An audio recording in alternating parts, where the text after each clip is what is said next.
The auction room is buzzing, champagne flutes, murmurs, cameras. Then silence. The screen flashes, winning bid, $600,000, Turner C. Let's wait here before we continue. Please do not forget to like, share, subscribe, and also drop your comment below. Let's continue. For a second, I forget to breathe.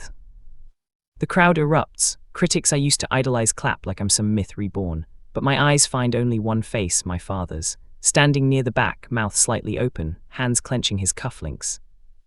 The man who once told me I'd never make a living from scribbling. Now he's staring at a painting I made after he threw me out. He approaches slowly, like a ghost wandering into light.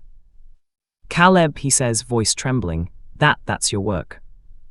I don't answer. The curator steps up beside me. "Would you like to address the crowd, Mr. Turner?" I step to the mic. "Thank you for believing in art, even when others didn't." Gasps ripple through the audience as I glance his way. He knows it's for him. The applause is deafening, his silence louder. 3 years earlier. "Sit down," Dad barked. His office smelled of oak, power, and judgment. The entire family gathered, Mom, my older brother Nate, even the junior partners. "You're quitting law school." "I'm not quitting," I said. "I'm choosing something else." "Something else," he leaned back. "You mean painting, that nonsense?"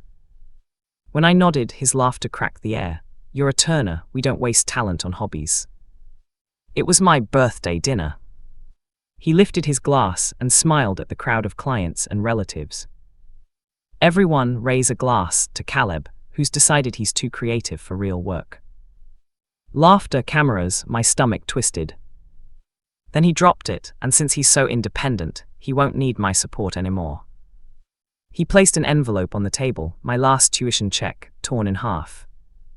The humiliation burned through me like acid. That night I packed. Mom cried silently at the door. Nate smirked. Dad handed me my old duffel bag. "Go find out what art pays, son." I slept in my car for 3 nights outside the city, before a college friend let me crash on his couch.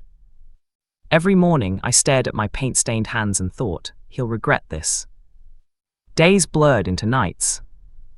I painted in a shared basement studio with flickering lights and leaky pipes. Coffee for meals, cold air for company. When one of my canvases sold for $50 online, I cried, not for joy, for proof I could survive without him. Still, part of me wanted him to call. He never did. Gallery after gallery said no. Too emotional. Too raw.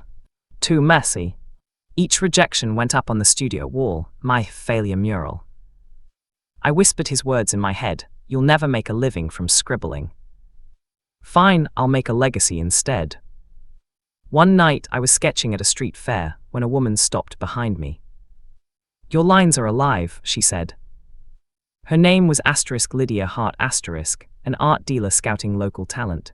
She bought 3 sketches on the spot. She gave me her card. "Call me when you're ready for people to know your name." 6 months later, Lydia walked into my basement studio. She stared at a massive canvas, a storm of colors titled Inheritance. "What's it about?" she asked. "My father," I said simply. She smiled. "Good, pain sells." That painting changed my life. My first gallery opening was small, a dozen people maybe. But when one piece sold for $8,000, my knees nearly gave out. The buyer, a collector from Los Angeles, he whispered, "You're going to be big." I didn't tell Dad, not yet. I wanted silence to be my weapon. I moved out of the basement into a tiny loft. Paint cans everywhere, skylight leaking rain, heaven. I started receiving emails, invitations, commissions, interviews. Nate sent a single text, "You really selling that junk now?" I didn't reply. I'd learned his words were just Dad's echoes. 2 years later, Lydia booked a show in Manhattan. Prestigious gallery, critics, cameras. Dad's firm was struggling, small-town clients, shrinking cases. I saw their Facebook page once, Turner and Sons Law, a legacy of integrity. Except one son was missing. I sent an embossed envelope to his office myself. He probably thought it was a legal seminar or charity gala. Inside, a single line. You're invited to witness what you threw away. Signed, Caleb Turner. At the exhibit opening, people whispered as I entered. Is that Frank Turner's son? The lawyer's kid. I caught my reflection in the glass, no longer the humiliated boy from that dinner. My father walked in 30 minutes later, looking smaller than I remembered. He stood before inheritance, eyes darting over every violent stroke. You painted this about me, he whispered. I shrugged. About what I learned from you. What's that? How to start over after someone tries to erase you. He swallowed hard. You invited me here to humiliate me. No, I said softly, just to let you see what real work looks like. Later that night, I overheard him talking to Lydia.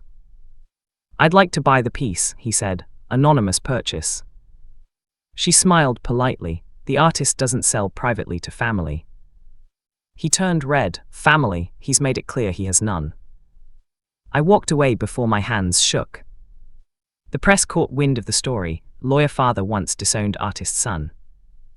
It went viral overnight. Reporters camped outside his office. Clients called to ask if it was true. Dad released a statement calling it family miscommunication. I said nothing. Silence again, my favorite weapon. Within weeks, his biggest client withdrew from the firm.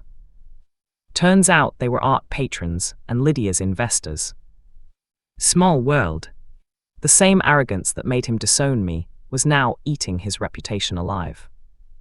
Then came the big one, a private auction featuring inheritance and my new piece, Forgiven Silence. I didn't know what to expect. But when the bidding hit *600,000*, my heart stopped.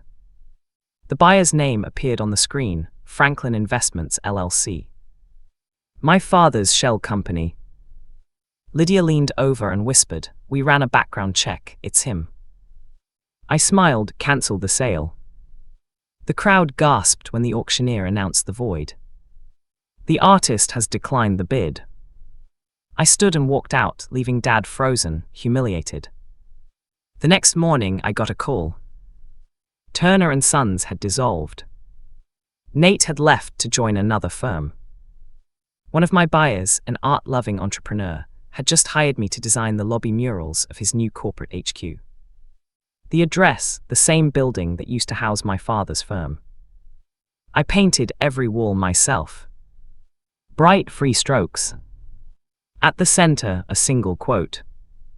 What you throw away can still bloom. Employees passed by smiling, some whispered, that's Turner's son. I didn't correct them. I was Caleb, no longer anyone's son to define. Weeks later, a letter arrived. Handwritten, my father's trembling cursive. Caleb, I saw the mural, you were right, I thought power meant control, but you found something real, I'm proud of you, I'm sorry. I read it once, then placed it beneath a new canvas. I didn't reply. Some stories end with forgiveness, mine ends with peace. A year later, I hosted a retrospective, The Art of Starting Over. All 25 pieces, every era of pain, growth, and triumph. The $600K painting hung in the center, unsold, priceless. A journalist asked, what does success mean to you now? Freedom, I said, and silence that doesn't hurt anymore.